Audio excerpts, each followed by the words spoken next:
An Englishman won't talk about his feelings. He'd rather be discreet, remain aloof. And even if you send his senses reeling, he'll find it hard to offer verbal proof. Because I'm a Brit, I will sit on the fence instead of making my intentions clear. But now I'm here in LA, I know just what to say, my dear. Let me be Frank, or Sammy or Joe. I will sing you every little thing that I want you to know. I'm a bit dizzy, or Louis or Miles. I wanna go blow that horn when I see your beautiful smile. You can be Ginger, baby, I gotta stare. I'll come sliding down the banister and swing you in the air. We will go dancing among the stars, all the ones that shine beneath our feet on Hollywood Boulevard. I knew the lady for me would always be fashionably late. But you're the one that I've been waiting for. And every time I see your smile, it makes me love you more. I was a coward, ran out of words. Now I'm drinking dry martinis, and they're shaken, not stirred, licensed to love. And I'm here to stay. I'm an Englishman in love in LA.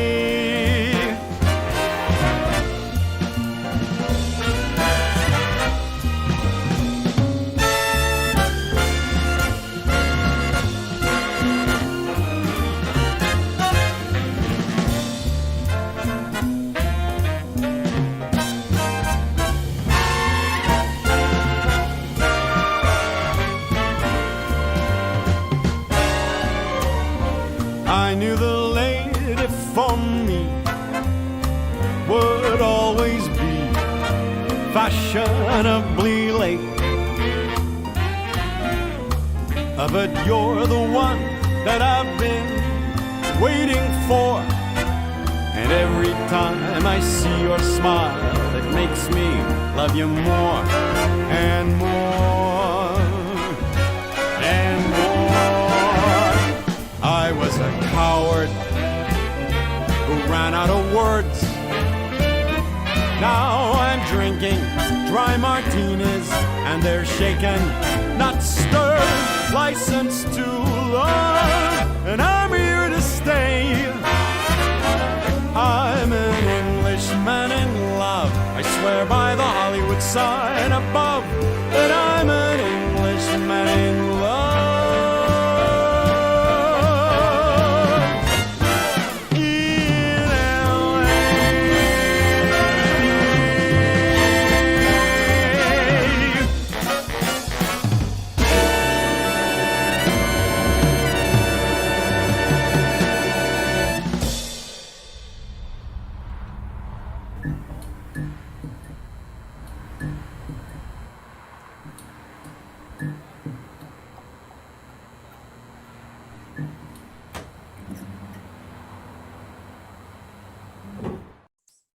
Hey, everybody. Welcome to Big Blend Radio with Nancy and Lisa. You know, the crazy mother-daughter travel team on the Love Your Parks tour and publishers of Big Blend magazines. And you just heard or saw, depending if you're watching this or listening, An Englishman in Love in LA. This is the title track from the new album by British multi-award winning singer, actor, entertainer, Richard Shelton. And he's here with us.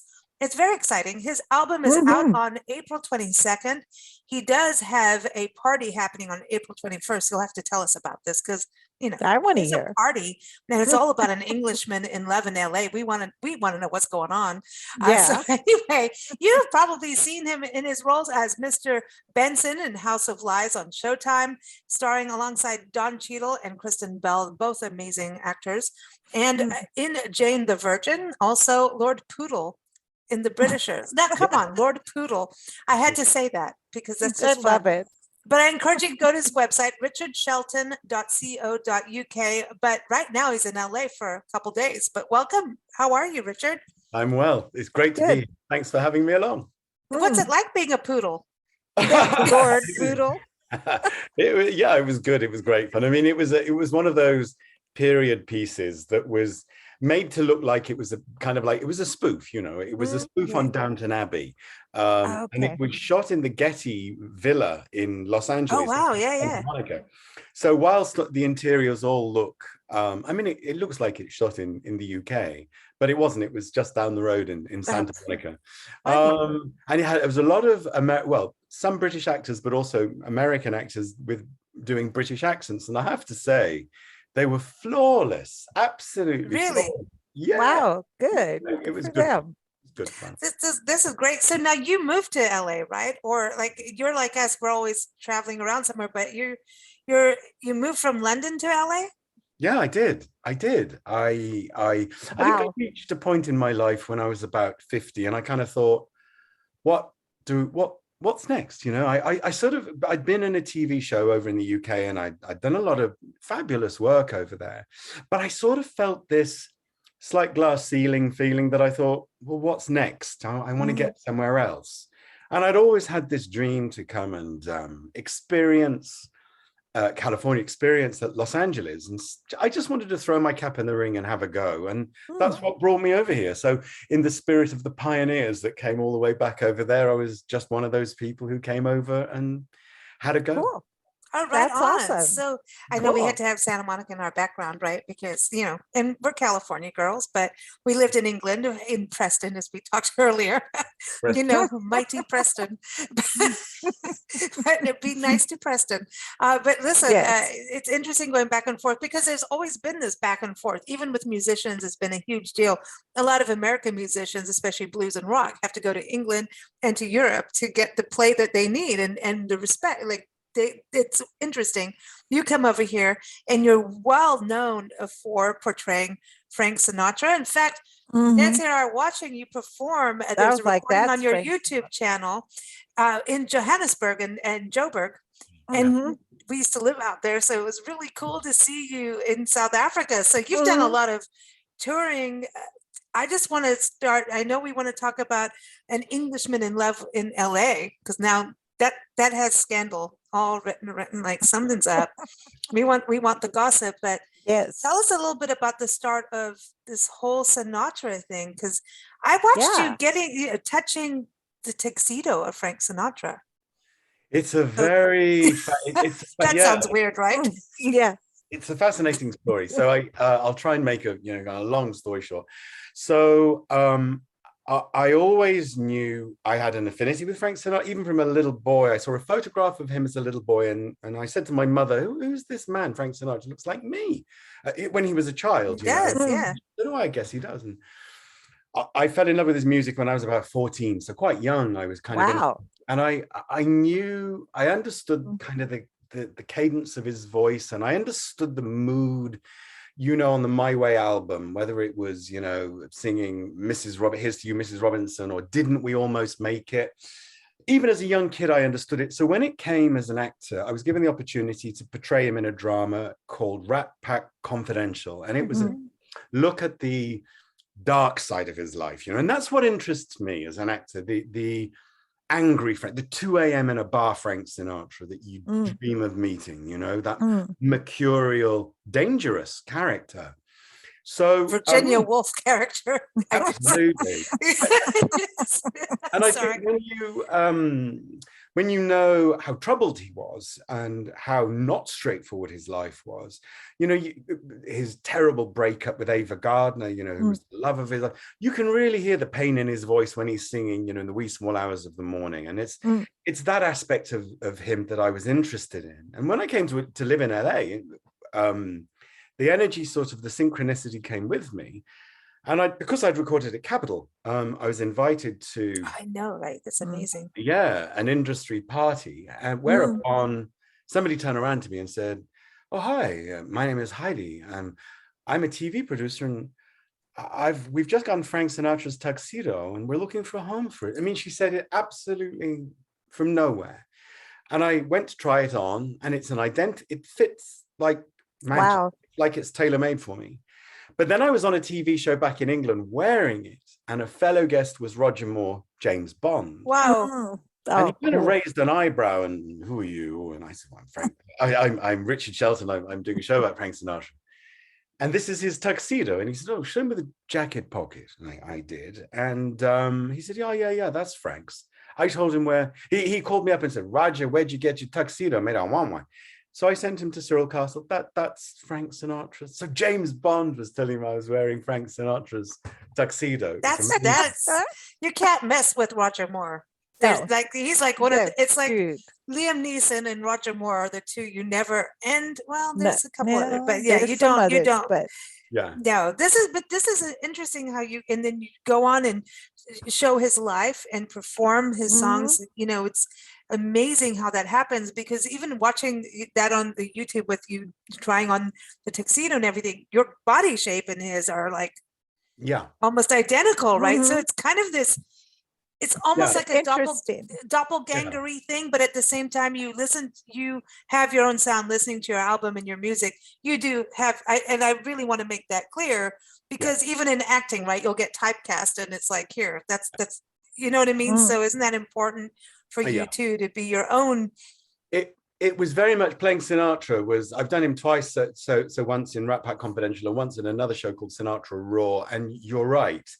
It's very, very important to have clear blue water between me and Frank Sinatra. And I absolutely approach him as an actor. So it's more about evoking the spirit. You know, it's more about letting people use their imagination to experience what it might have been like to be in the company. So if you like, when I approach him as an actor, it's a bit like Helen Mirren doing the Queen, or Kate Blanchett doing Elizabeth I, or Jamie Foxx, you know, or these, or Renée Zellweger as Judy Garland. It's, you have to get Jamie Foxx did like Ray Charles, and he looks like Ray him. Charles. Yeah, he sings like him, like you wouldn't believe. Yeah. So it's very much that experience when I'm acting, you know, Frank Sinatra.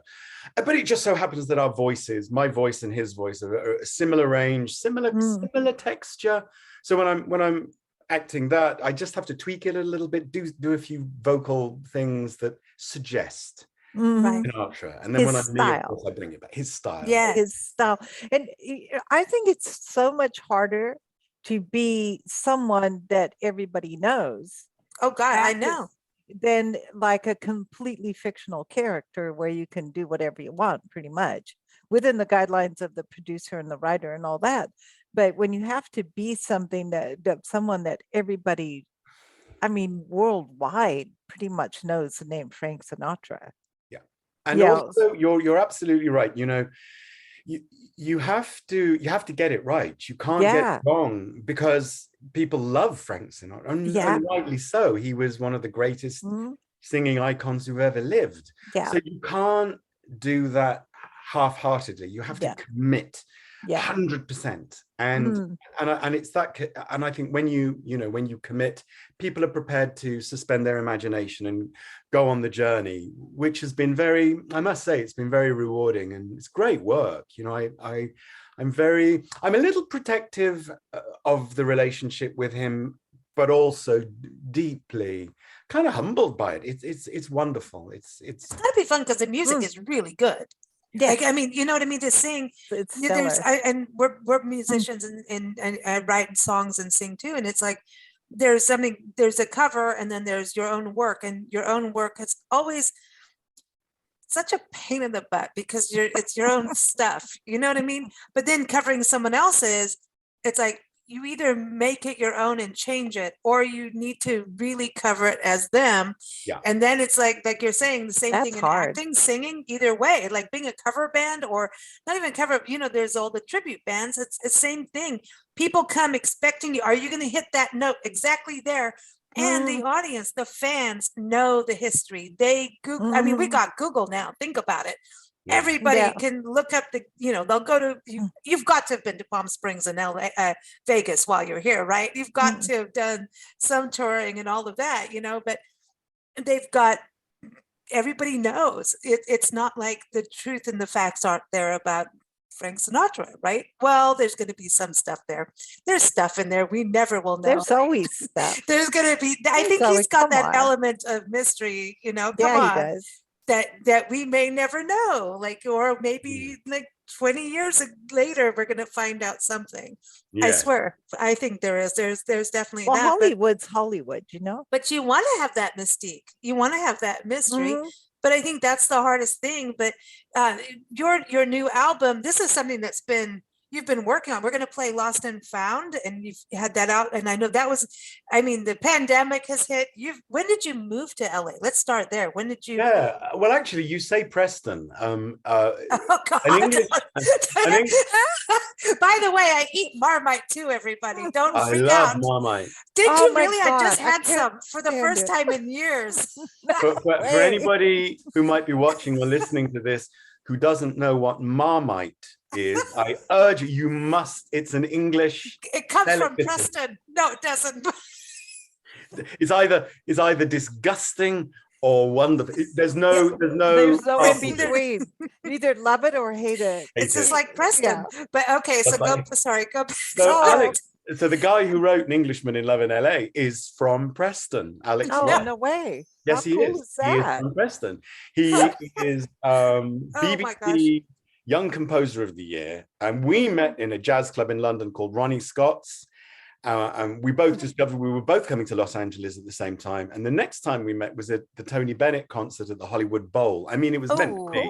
Oh, we were just exiting together, and I heard this voice, Richard. And I turn around, and there's Alex in 17,000 people. Cool. So it started. I remember it started with my record producer Sean, and we were having dinner, and we kind of had this idea to do an album together, and I said, but I'm going to go and live in America, right? And he said, yeah, we can make this work somehow. And he, I'll never forget the phone call when he called up one day and said, well, you're in LA. Why don't we do this at Capitol? And I said, well, how do you do it at Capitol? And he said, you call them up. I said, okay. And that's what happened. I just called them up. And it started with the idea of An Englishman in Love in LA.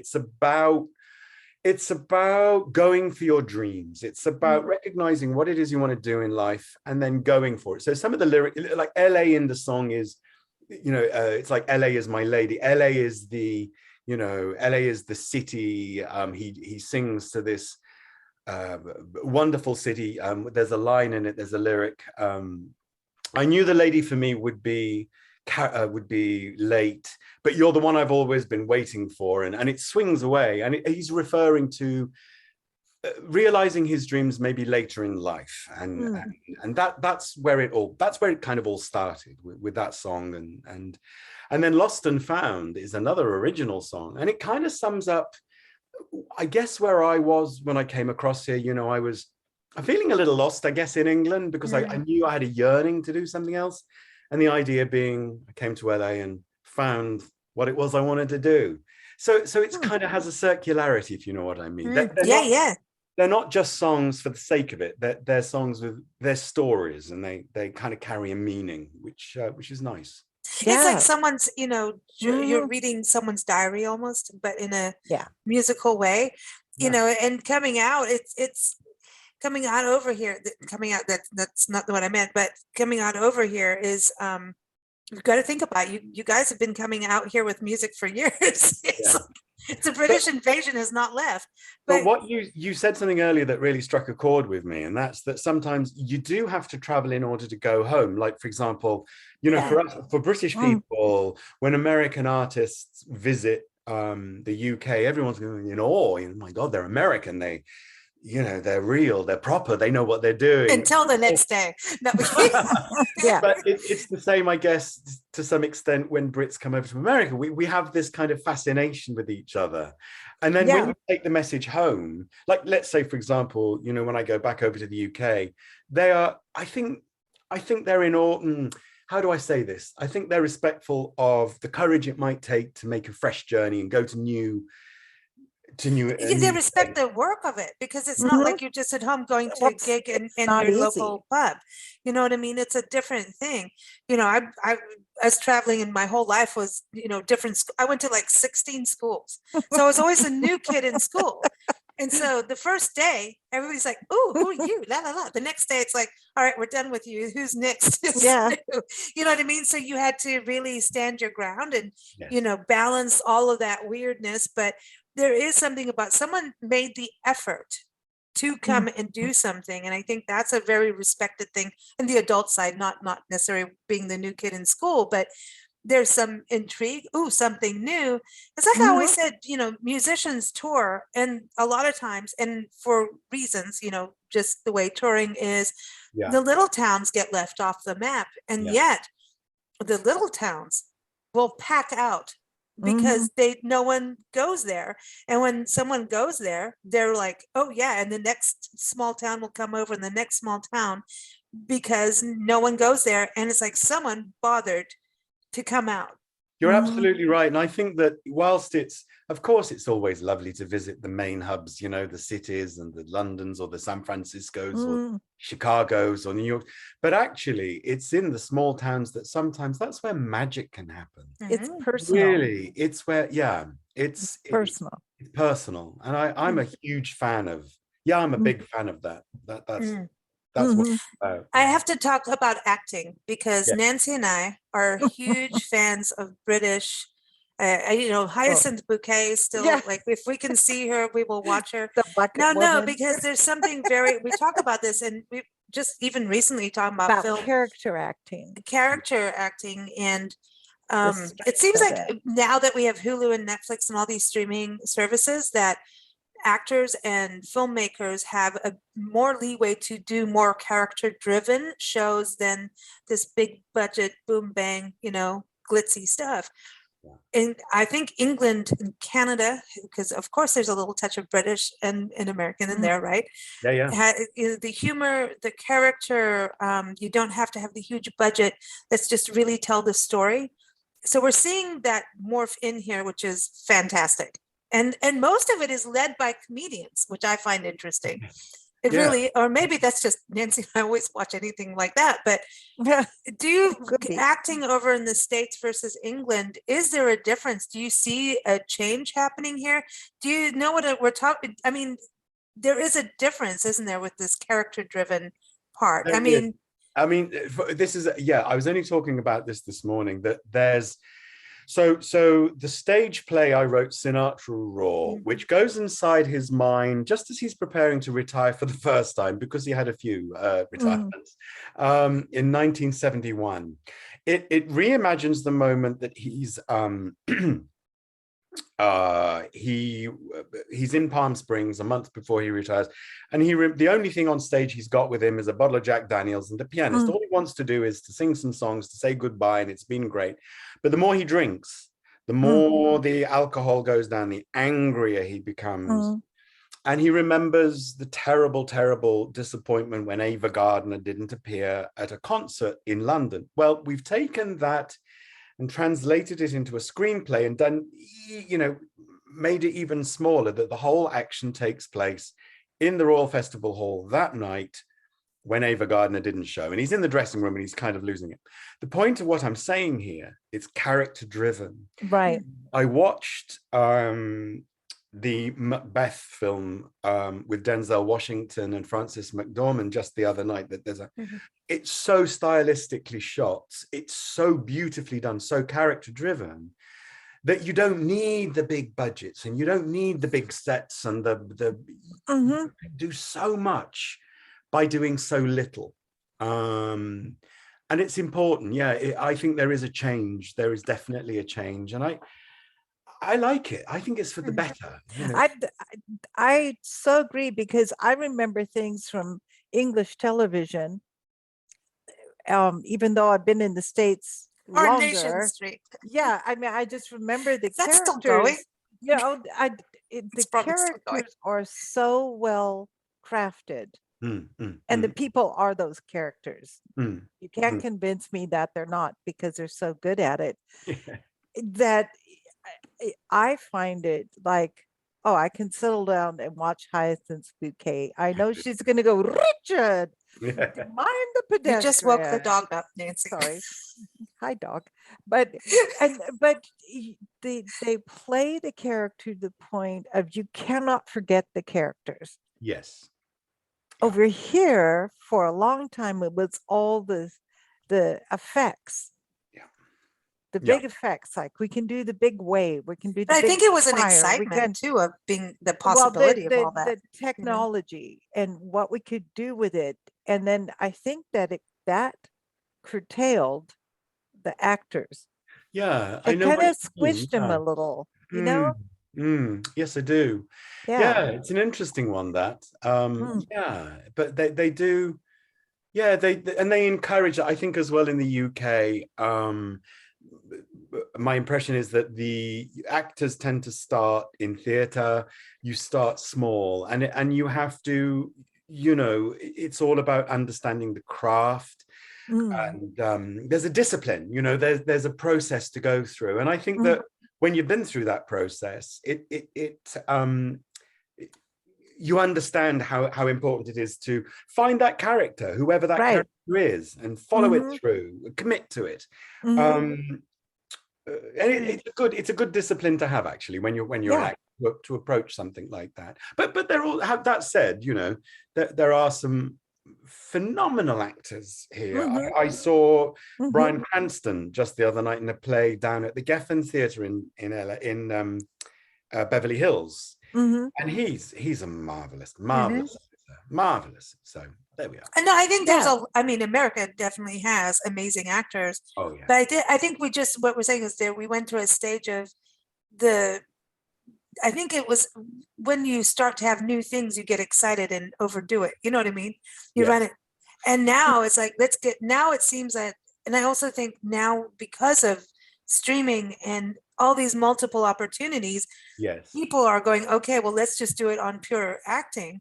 Yes. You know, it's like, we don't have the huge budgets, but we have the ability to distribute and stream and do all these things, that there's more opportunities. And I think all of it has a place, every single place. I mean, all the action, you need the big kaboom, bam, stunt doubles, all the crazy CGI, all of that stuff has to happen.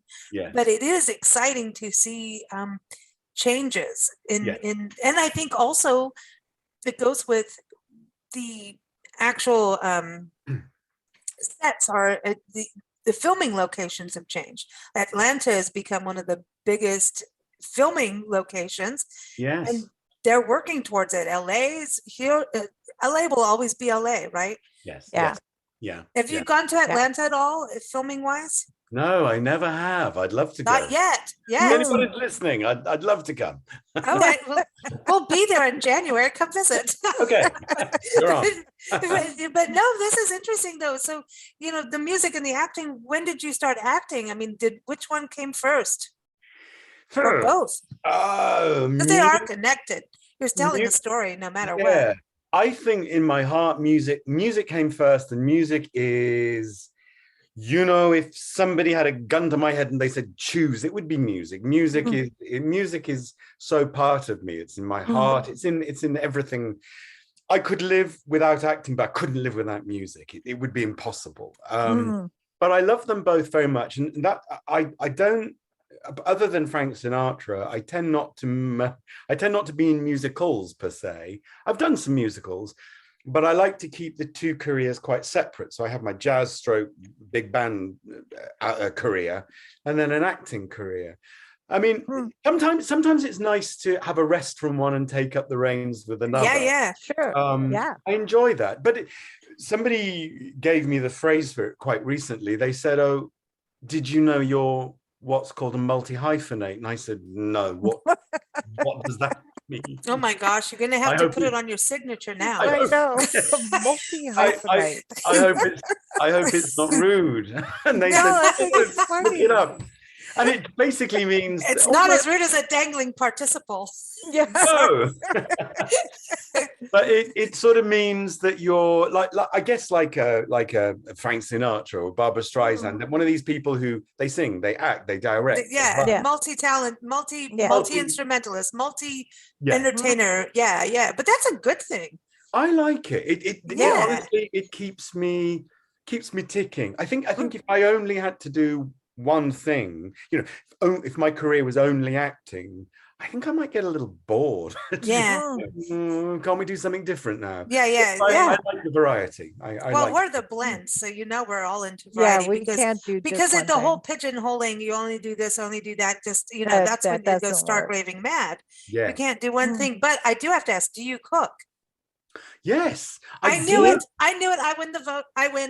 I knew it. If you sing and act, you're cooking. You're cooking. That's It's an a interesting. thing. I love cooking. It's one of my. See? I Yeah. love cooking. I mean, Okay. I'm the kind of cook who, because many years ago, as a kid, as a boy and young man, I worked in the hotel business, so I know the hotel trade through and through. Oh boy. But I'm one of those. And then cooks- you end up living in them as you travel and film and do Yeah. music. Yeah, right? I'm on the other side of the reception desk now, which is Yeah. nice. Yeah, much nicer. But I'm the kind of cook who loves just give me a fridge, give me what's in the fridge. Yeah. you know, and throw it carrots, all celery, together. and this Yeah. and that. And I love to create a meal out of nothing. Yeah.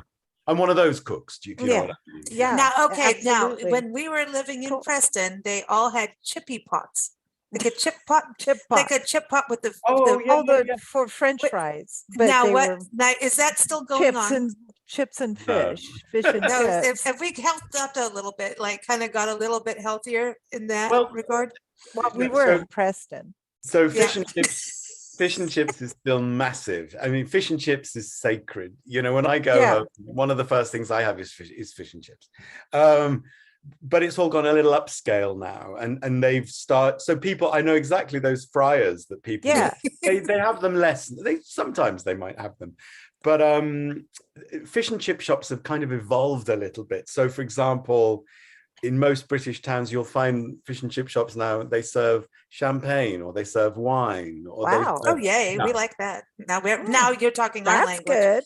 But Yeah. no, but I mean, like on the stove in like my friends' chip houses when I pot. was a kid, they The had chip like a pot. chippy pot where all the oil went into this one pot on And the it stove. stayed there for And they days. used it over and over, like for bacon or whatever, like Oh, yeah. bacon. Yeah, it all went into this pot.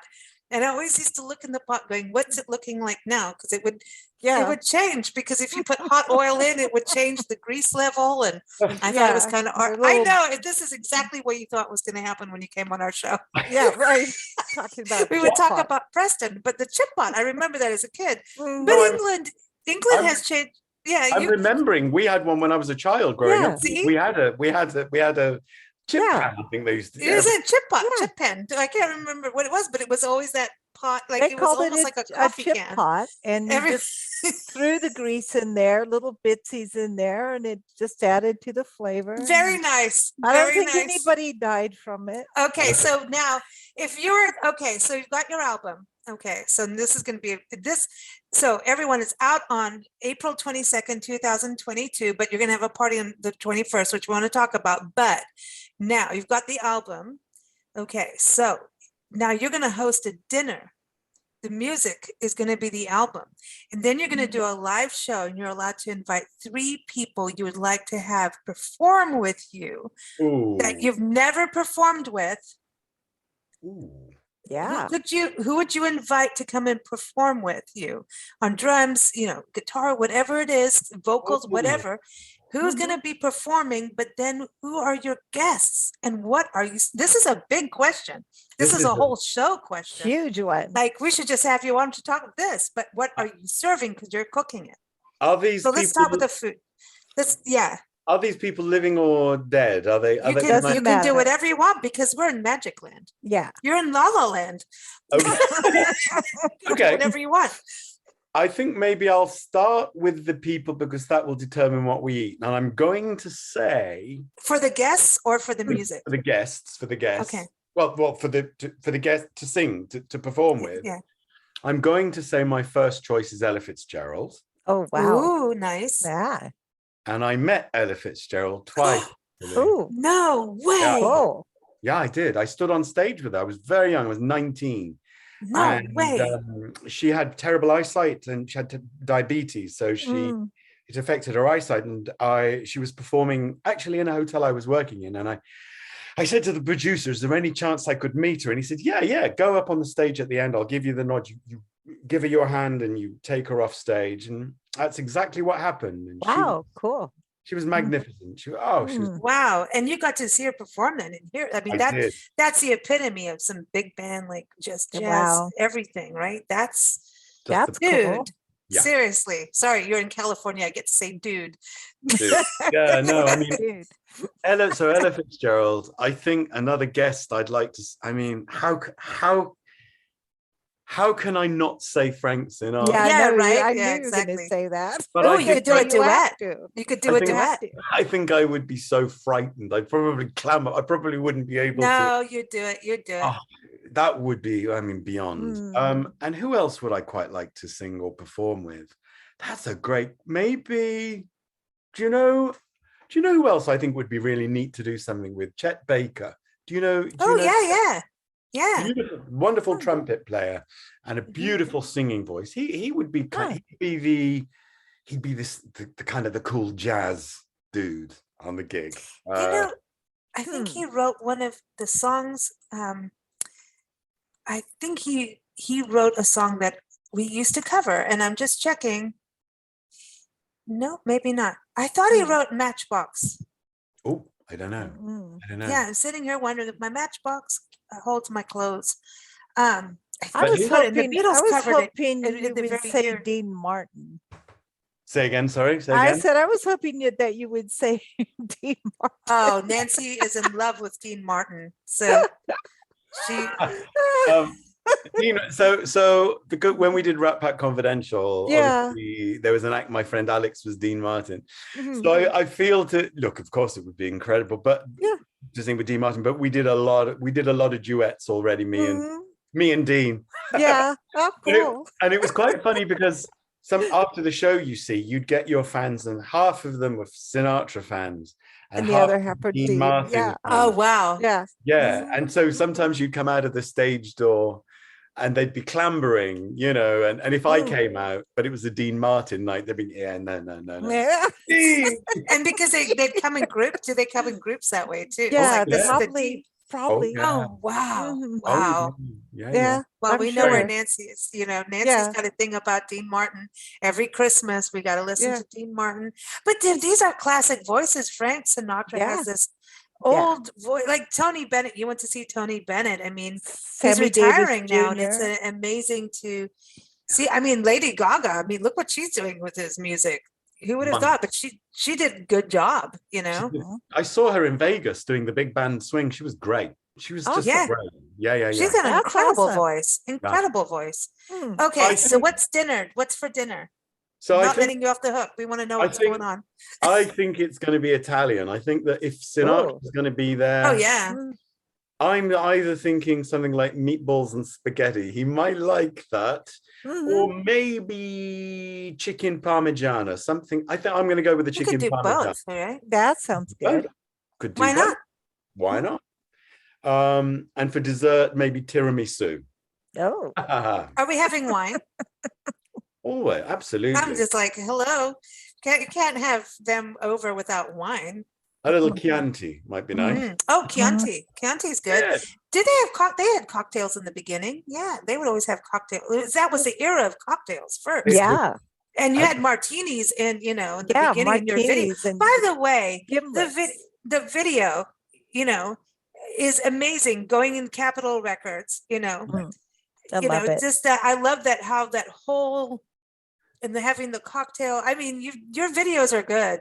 And Yeah. what's Thank it you. like doing that versus like doing a music video is different.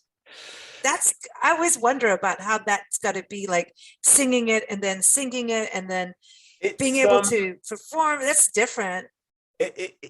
It's harder work than you might imagine, because like you've just said, you have to sing. You actually have to sing, although you're not, obviously they can't hear what you're singing because you're doing it to a click track. You're hearing the music. You still have to sing because it gives you energy. So for example, if you're taking a breath and singing, you know, I knew the lady for me would be fashionably late. If you breathe on that, it gives your body an energy. So you're physically singing, but you're also having to sing in time with the music. Sometimes you get it slightly out. Karaoke to your own music.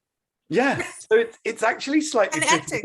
It's slightly trickier than you might imagine, but it's good. I mean, look, shooting at Capitol was a dream come. You know, I doubt I'll ever recording get there again. too. Oh God! I mean, beyond.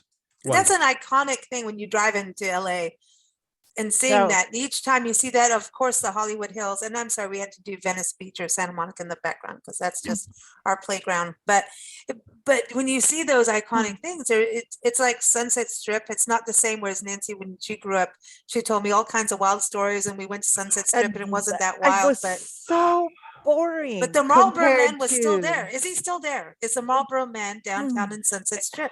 Oh yeah, because that's a no-no now. But you know, those were the good old days. See, I'm much more interested in that. I'm interested in the LA of anything from the 1930s, 40s, 50s, all the way through the 70s. I think it's so exciting, so glamorous, you know. Yeah, the glamour went away somehow. Glamour went away, right? Yeah. Like at Vegas has changed. You know, so Vegas was, when we got to Vegas, you know, so Nancy told me all these stories. This is what it's like in America. Well, you know, and when we got here, like I wanted Janis Joplin to be alive and she was dead, but I knew that, but you know what I mean? There was just this, I wanted Haight-Ashbury to be Haight-Ashbury. I wanted, you know, Sunset Strip, you know, the Marlboro Man and all of that. And Vegas, you know, just that they keep blowing up their buildings and their casinos and you know, I wanted to be where the Rat Pack, but we did see the Coasters perform in a casino that they did implode later. Wow. And it was old school, and you could put coins in the machines and play coin games. That was cool. It was like one of the last of the last. It was amazing. Where I live in Laurel Canyon in So of course that's where Joni Mitchell wrote Ladies of the Canyon. Beautiful. And Mama Cass lived, and Mama Papa's, and it's beautiful. You could drive all around there. Jim Morrison from the Doors. I mean, I love all of that. I love to imagine those people, that legacy. They're just those artists doing what they did in that time.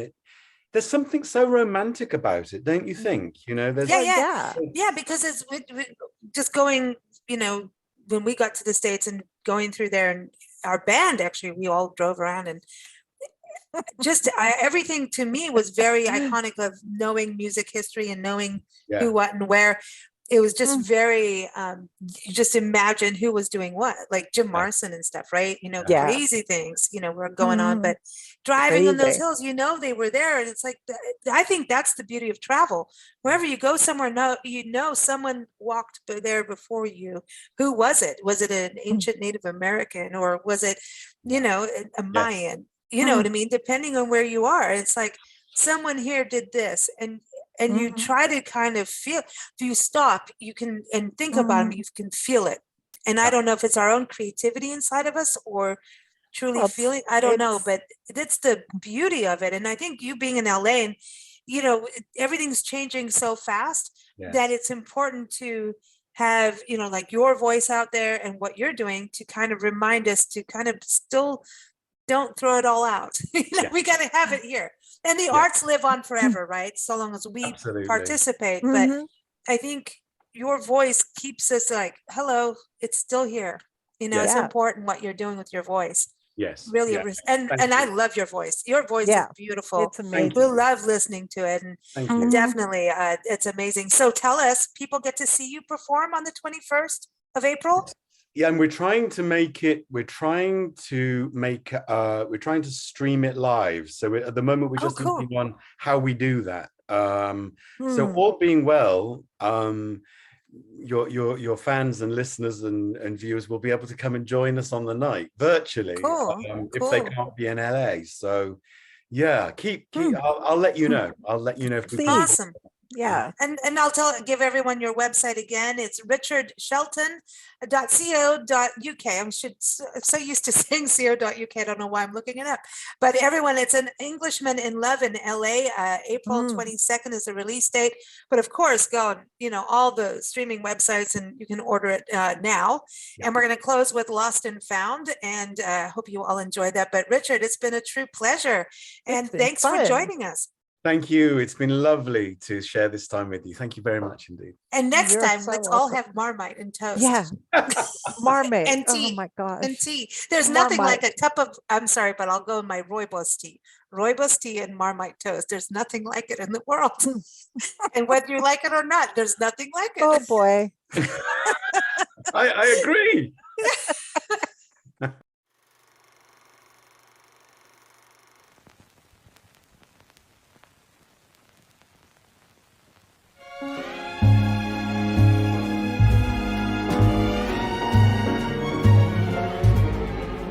Lost and found am I with you, terrified and happy too.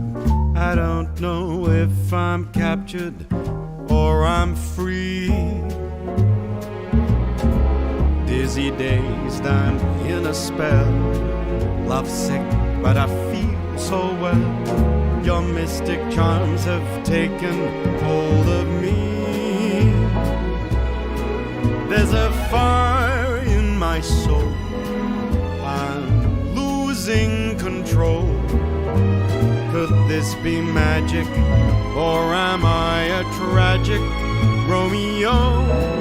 Now fate has pulled me by your side.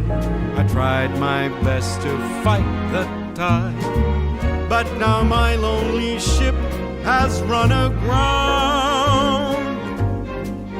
And I'm lucky to be lost and found.